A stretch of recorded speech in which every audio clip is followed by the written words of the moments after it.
Hi guys, in this video we're going to look at the equation of linear lines and sketching them with all sorts of different examples. So feel free to skip to the question you're after, and the timing of that question is in red.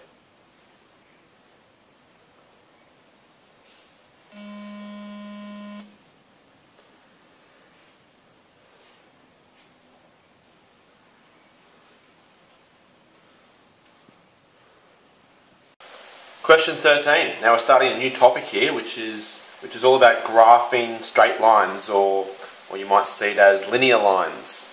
And what these words mean are you're getting some sort of equation, and the ones we've been dealing with just have an x in it. And if it's just an x, it means it's just going to be a linear or straight line. But to make this graphically make more sense, I'm going to draw a pair of axes.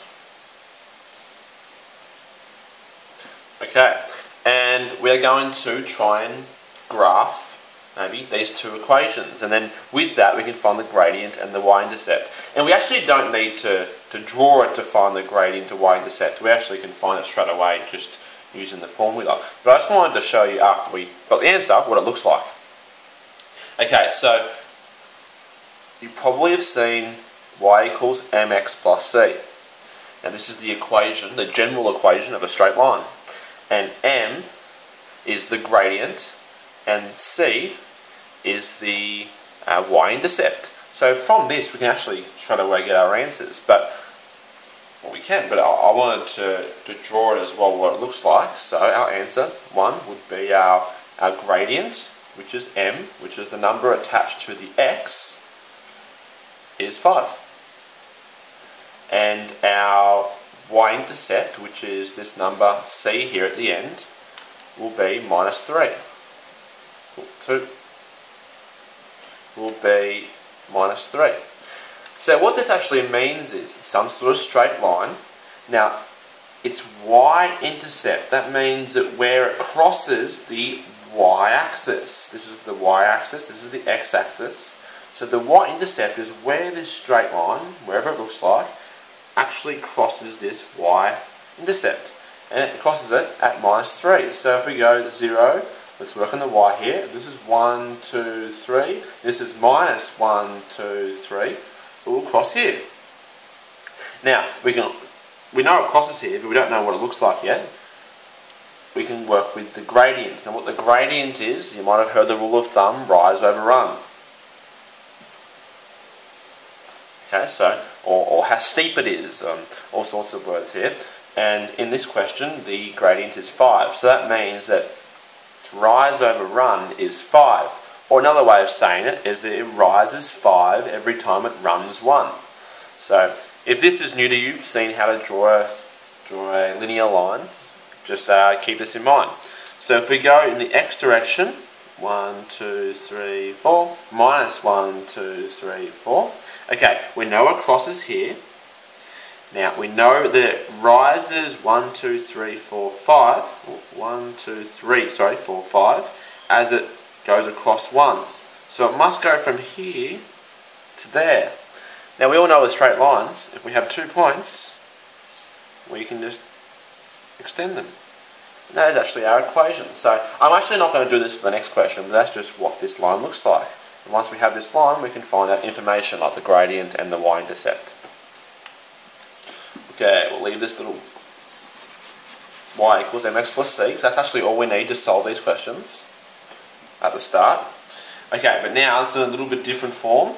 I want to turn this into the form of y equals mx plus c by making this minus 3x on this side and minus 3x on the right hand side.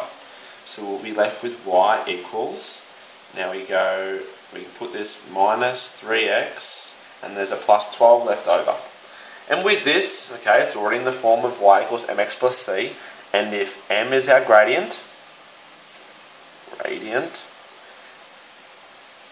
and this c is our y-intercept, well, we can go 1, our gradient is minus 3, and our y-intercept is 12. So if we were to draw it, it would intercept up at 12, and it would rise and run at -3, but we'll do a lot of those drawings later. Alright, question 14. We're actually sketching linear lines now. And this is, I did a little intro in question 13 of actually how to sketch it, so I'll actually go ahead and solve this question and we'll do a little bit of a chat at the end. So I'm going to do the first one first, I'll do the second one after that. These are our axes. I'm going to put a little 1, 2, 3, 4, 5, 6, 1, 2, 3, 4, 5, 6, 3, 4, 5, 6, and -1, 2, 3, 4, 5, 6.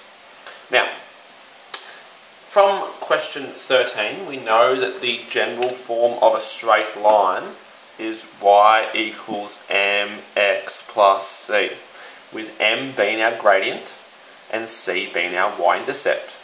So I like to actually start with the y-intercept because it gives me a position of kind of what this looks like. So in the first question, our y-intercept is -6. So again, what that means is that this -6 is where this straight line crosses the y-axis. That's why it's the y-intercept.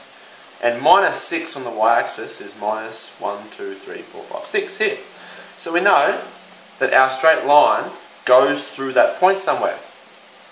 But we don't know yet kind of where it's going to go. Could be that, could be that, could be that. That's where the gradient comes in. Now gradient, you might have seen m is the gradient, which is rise over run. And I like to sort of use a more practical way of seeing this. At the moment, the rise over run, or the gradient, is 3. So that means that when it goes across 1, it rises 3. Or as it rises 3, it goes across 1, rise over run. So if we go up 1, 2, 3, and it goes across 1, it means it must be there. Now once we have our 2 points, well, I suggest you do use a ruler. I just don't have a ruler on me. We can extend them. Ooh, a little bit wonky there, but it's just a sketch. I'm not gonna penalise you with marks just too early. But we've actually sketched it using the gradient, which is m, and the y-intercept, which was -6, and that's pretty much as simple as it gets. So let's try the second one.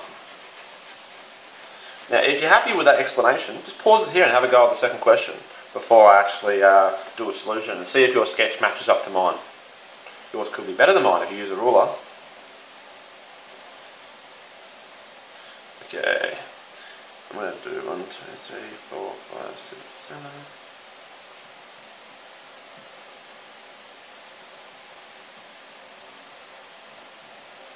Now this is a very rough sketch because my lines are everywhere, but deal with it for now.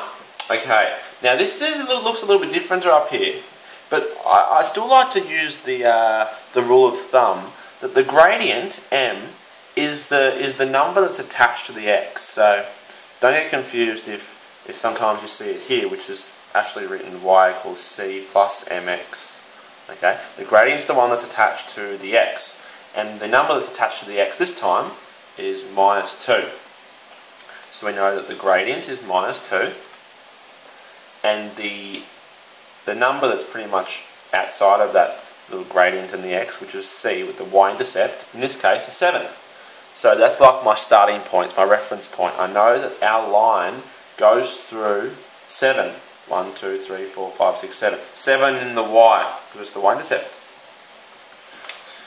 Okay, cool. Now, once we know it goes to this point here, let's finish it off by using this gradient thing. So gradient, rise over run. Now it's a negative number. It means that it rises -2, or we could say it goes down 2. Right? So it goes down 2 for every time it runs 1. So if it goes down 2 for every time it runs 1, down 2 runs 1, we have those 2 lines there. And we can connect them up. Just a rough sketch. Yeah, it looks okay on the camera. And we've sketched our 2 lines. So hopefully the one that you tried earlier matches up to my one. Question 15. Now I added these questions in because, especially when I went through high school, so my brother as well, we both agree that this is a question which a lot of people make the mistake of and do the opposite. And it's often actually an early question in an exam, just to show your knowledge of what of what lines look like. And purely here, the question is to sketch the line of y equals minus 4 and x equals 2. So we don't even have linear lines with x's in it anymore, like y equals mx plus c. They're actually just straight lines like this or like this. But the biggest mistake people make is they get confused which one's which. So I'm going to teach you just how I got through high school, my little rule of thumb. And I'll do this one in red and this one in black, just so we know the difference of them. A lot of people go, oh, this question's easy, but then they often do the opposite. So, alright, I want to draw y equals negative 4. This is how I do it. I draw my axis, I go y, x. Okay, y equals negative 4. Well, I go to the y-axis and I'll think to myself, well, before I actually attempt this, I'm just going to label my y-axis. Well, this is y at 1, 2, 3, 4. And this is y at negative 1, 2, 3, 4. Oh, y equals negative 4. Now, I drew a little line here as a way just to label my axis, but that's actually, if you extend this line, oh, I did this in black actually, that's our answer.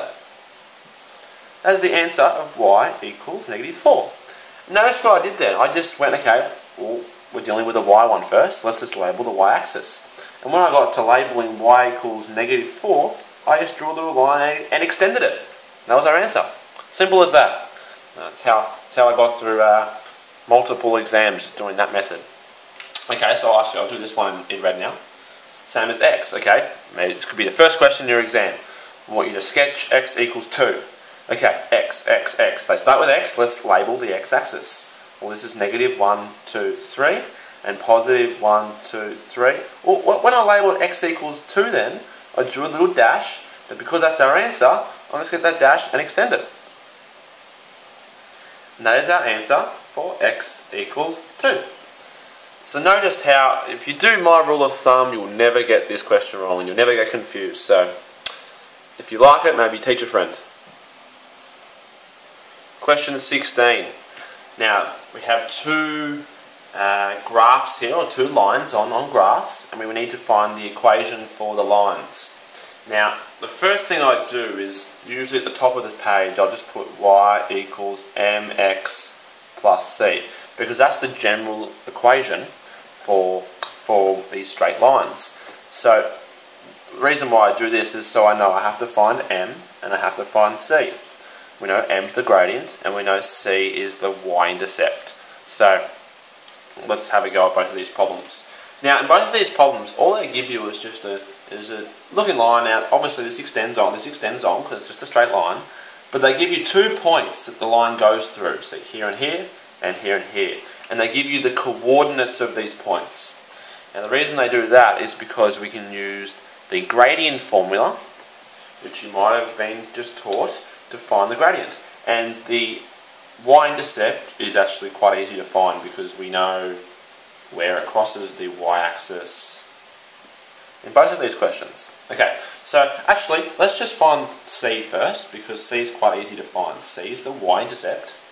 Well, it crosses the y-intercept at this point here, and this point here on the coordinate system is 0, 3.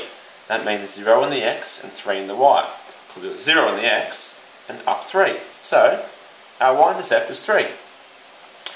And I'll actually continue on this question, we'll do this question next. That was actually quite easy, but the harder part to this is to find the gradient. Now the gradient formula is, you might have seen it as y2 minus y1 over x2 minus x1. Now this is right, this makes sense, don't get me wrong, but when I was at school I never really liked long formulas with lots of letters. I like to see things first, and then if they did give me a formula, it would make more sense. Instead of just giving you this straight away, it looks a bit complicated. Well, what this means is, well, we know the gradient is rise over run, right? Now, if we're working with rise means in the y. It goes from a certain y point to another certain y point, because y is the height, and the x is the width, or the run, alright? So, what we're doing here is what goes from here to here, right? So in that point there, it rose a certain amount and it ran a certain amount. So that's pretty much just what this this y2 minus y1, which is the same as rise, because it goes from its finish point back to its start point. So how much did it rise? And its run would be, would be from where it finished back to where it started. So that's why this formula is what it is. So we can go y2, which is the y coordinate, which is the second one, of where it's going to, from here to here, which is 8. So we can go 8 minus, now the y coordinate here is 3, m equals, and the x, right, where it went to is 5, and where it came from, which is 0. So 8 minus 5 is going to be, 8 minus 3 is 5, and 5 minus 0 is 5. And 5 divided by 5 is 1. So we've found our gradient is 1. Now that we know our gradient, m, and our y-intercept, c, we can find the equation of this line. And I'll put it in the black, so it's y equals mx plus c. Well, m is 1, so we can go, put up here, y equals, I'm not going to put 1x because we can just write x, and plus 3. There's our equation. There's our equation for that line. Now I'll go through this one a little bit quicker because you saw how I did all this. We can find our c pretty quickly. It's where it intercepts the y-axis at -2 here. The y coordinate at this point, -2. And all we need to do now is find the gradient. M equals y2 minus y1 over x2 minus x1. Okay, so it went from here to here. Now actually it went from here to here as well, but if you put either of the coordinates in, you would end up getting the same answer. So maybe trial that and see what happens, but I'll go from here to here.